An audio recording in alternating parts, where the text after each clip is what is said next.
Ecografía y punto. Somos Susana y Saichi, radiólogas con especial dedicación a la ecografía, y estamos deseando contarte todo lo que sabemos sobre este apasionante mundo. Te enseñaremos las novedades, los tips más destacados y realizaremos entrevistas con expertos sobre diferentes temas relacionados con la ecografía. Gracias por dedicarnos tu tiempo y disfruta de nuestro podcast.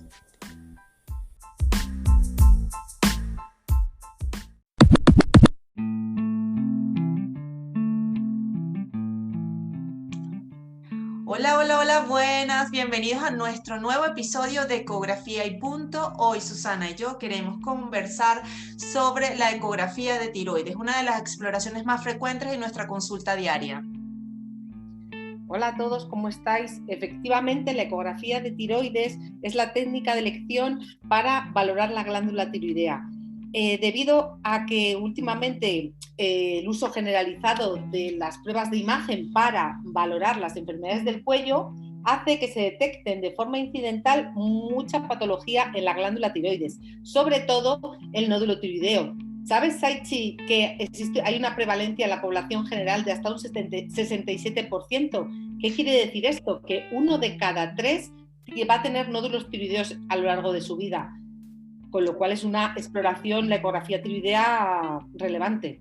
Sí, es muy frecuente que consulten por la sensación de un bulto palpable en el cuello, pero el análisis del nódulo tiroideo deberíamos dejarlo para después de hablarle de la ecografía normal, porque primero... Efectivamente, vamos a Sí. empezar por la base, ¿no? La gente no sabe, o habrá mucha gente que sepa hacer ecografía tiroidea porque es una de las más sencillas y quizás tiene una curva de aprendizaje más pequeña, pero podemos contar unas pinceladas acerca de ella. ¿Dónde tenemos? Cuéntanos un poco dónde está la glándula tiroidea y Bueno, cómo es que tenemos que ver. yo creo que esa es la base, ¿no? Que la glándula tiroidea es muy fácil de valorar porque de hecho en los cursos es la más accesible, ¿no? Porque es muy superficial, está situada en la región anteroinferior del cuello, en lo que llamamos el espacio infrayoideo, y tiene dos lóbulos, uno derecho, uno izquierdo, que están unidos a nivel del centro anterior a la tráquea por lo que llamamos el istmo, ¿no? Es importante saber sus medidas y es importante saber que su patrón tiene que ser homogéneo y muy ecogénico. ¿A ti te gusta hablar de las medidas o tú no usas las medidas? ¿Qué Yo las referentes medidas, usas? yo utilizo medidas y en mis informes explico cuánto mide el tiroides en todas sus dimensiones, tanto en su diámetro longitudinal como anteroposterior y transversal. Pero es verdad que una vez que tú tienes práctica en realizar ecografía de tiroides, a ojo, como yo digo yo, a ojímetro, puedes valorar si una glándula tiroidea es grande o es pequeña. Pero para los que se inician, tenemos que saber que cada lóbulo tiene un diámetro longitudinal que varía de entre mujeres y hombres entre 40 a 60 milímetros y uno anteroposterior de 13 a 18 milímetros. En cuanto al istmo, yo el istmo casi nunca lo mido, pero hay mucha gente que lo mide y es entre 4 a 6 milímetros. Pues mira, yo sí mido mucho el istmo porque a veces dicen que uno de los principales incipientes del bocio es que esté el istmo muy engrosado, ¿no? Por otra parte, en la clínica radiológica de Norteamérica hablan que es muy importante el diámetro anteroposterior mayor de 2 centímetros. Entonces, si tú ves que una glándula en global no le quieres medir el volumen, mides que el anteroposterior es mayor de 2 centímetros, ya tienes una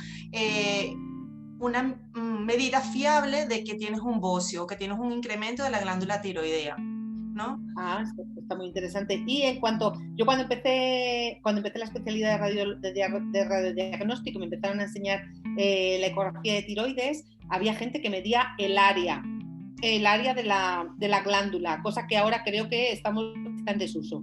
Sí, yo realmente si voy a medir, ya que tomo las 3 medidas, de una vez tomo el volumen. Como eso te lo permite el ecógrafo, tomas las 3 medidas de una vez con el software de volumen y ya tienes un volumen. ¿Por qué? Porque en casos de procesos inflamatorios ya puedes saber si aumentó, disminuyó, tienes como una medida más fiable.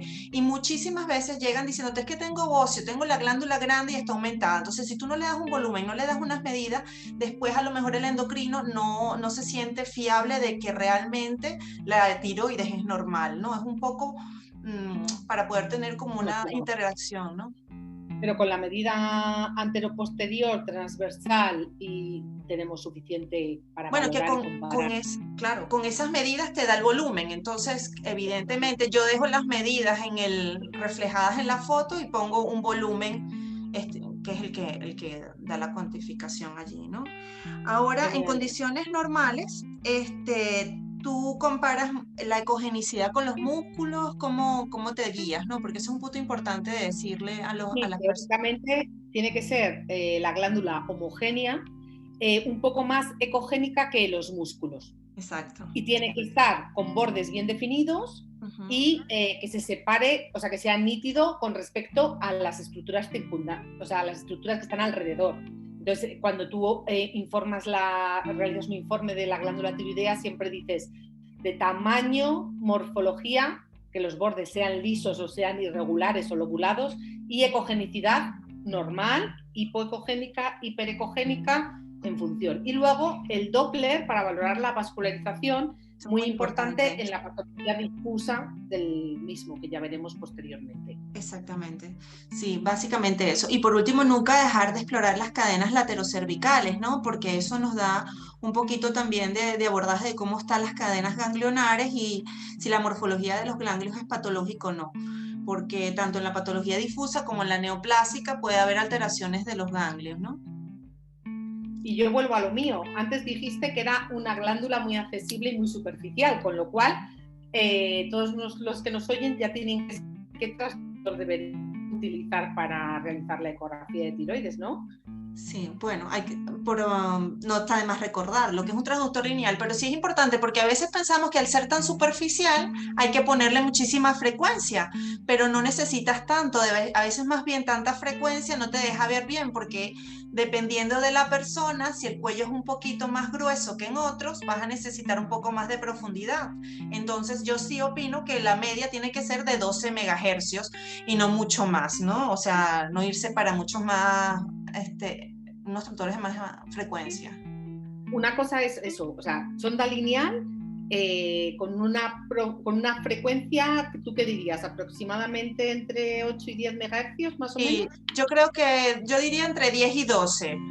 Si es muy, muy grande, a veces podemos jugar con los parámetros que siempre hablamos, que es de la profundidad, y el de 10 siempre te deja llegar a 7 sin tener que cambiar de transductor. Pero normalmente ahora los transductores ya te llevan esa media de frecuencia que tú al jugar con la profundidad ya varías la frecuencia y te es muy accesible la tiroides. Lo que no me iría es con un transductor de mucha más frecuencia porque te va a limitar más que ayudar. Otra cosa que me gusta a mí enseñar cuando hablo de la tiroides es que el lóbulo izquierdo siempre es un pelín más pequeño que el lóbulo derecho. ¿Por qué? Porque tenemos la impronta del esófago. Y eso es un punto importantísimo, porque bueno, cuando hablemos de los nódulos lo podemos mencionar, pero todo el que piensa que el esófago es un nódulo.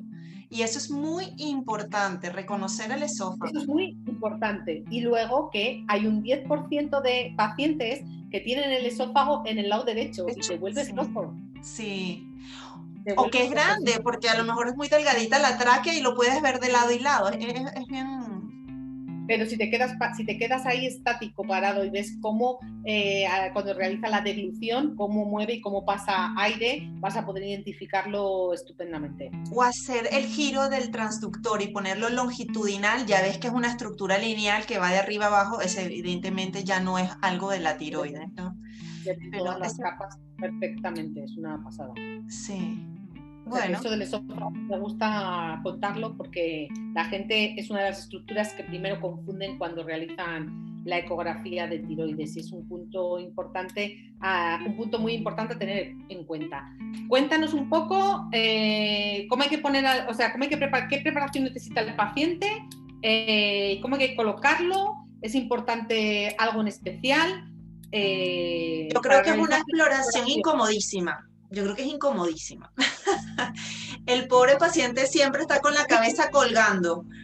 Depende cómo lo pongas. Yo no le dejo la cabeza colgando al paciente. Yo le pongo un cojín duro que tengo que tiene más o menos unos 8 centímetros, 10 centímetros y es muy duro debajo de los hombros.